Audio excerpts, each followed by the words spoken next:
শেখ হাসিনা সরকারের পতনের পর থেকে ভারতের বিভিন্ন উস্কানিমূলক বক্তব্য, বাংলাদেশের উপ হাইকমিশনে হামলা ও সাম্প্রদায়িক উস্কানির প্রতিবাদে বিএনপির ৩ অঙ্গ সংগঠন Dhaka to Agartala long march কর্মসূচির পালন করেছে।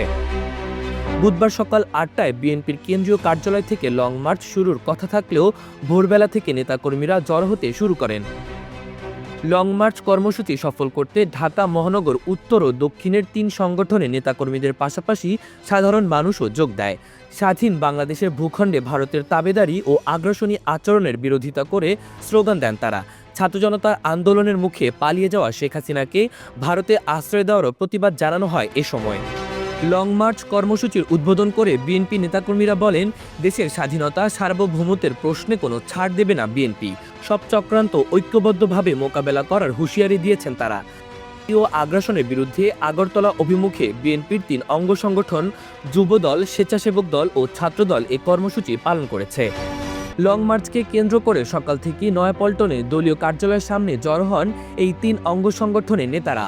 অস্থায়ী মঞ্চে লং মার্চের উদ্বোধনী বক্তব্য দেন দলের সিনিয়র যুগ্ম মহাসচিব রুহুল কবির রিজভী।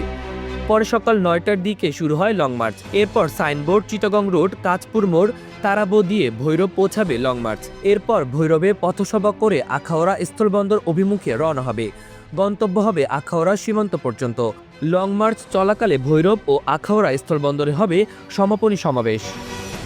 মাহবুবুর রহমান ইমন, আমার দেশ।